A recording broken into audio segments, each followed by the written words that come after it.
it's really easy to notice bad people and bad things, especially with regard to leadership, to say, now that's somebody who's incompetent, now that's somebody who's evil, that's somebody who's corrupt.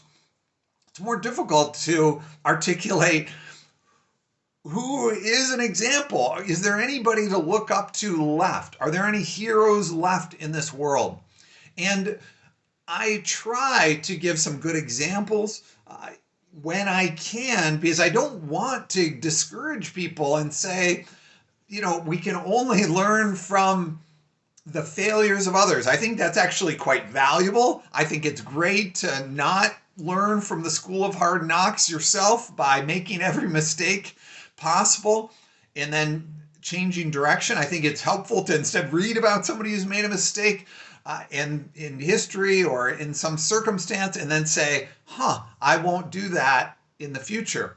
But there's also really a role for getting your head around some people who could be heroes, at least in some respect, for you.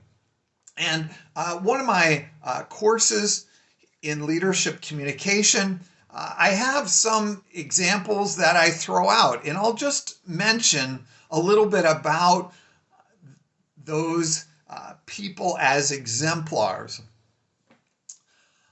One of them is Dorothy Day, who worked in New York City with the poor.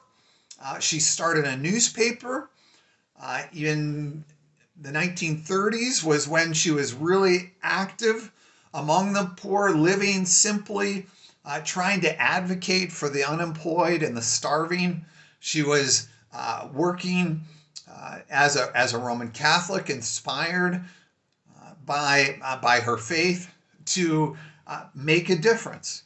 Another person that I think about is Brian Stevenson, the lawyer who has worked with death row inmates in Alabama and other places to see people who had these really unfair sentences that were meted out to them, people who were unjustly imprisoned in the first place because of corruption in the jury or the judge or the prosecution in some way.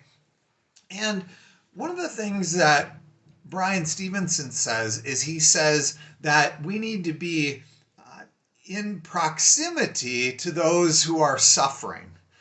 We need to be close, physically close. We need to not be so detached from the people on the ground or something like that. And I think that's really a valuable way of thinking about the important mentality of a leader. They must not allow themselves to get so separated from what is important in the world. Like I have said before, that there's no reason for leadership. There's no reason for activism. It's arrogant. It's meddling if there aren't really true problems in this world. And so, therefore, it's really important for those of us who are leaders to have our nose to the ground, smelling what is going on in the hard places of this world. And so I think the exemplars that I think about, the Dorothy Day, the Brian Stevenson, those type of people are perhaps not exemplary in every single possible way.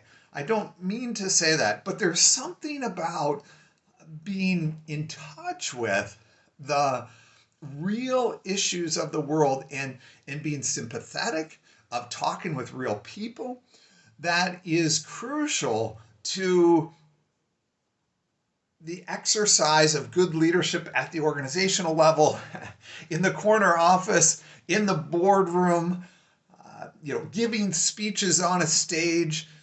There has to be some connection between those stereotypical leadership actions and images that you think about, the coach giving the speech the general giving orders, the business person, uh, you know, in the boardroom. There has to be some connection to the people in the organization at the lowest level who are on the ground doing the work, and the people outside the organization.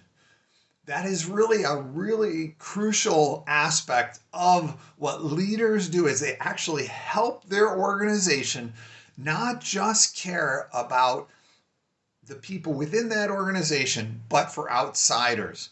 It's often difficult for people within an organization of any kind to take their eyes off their own self, how they're getting paid, how their own work life balances, their own work happiness is, and to remember the customer, or to remember the outsider, or to remember what the organization exists for.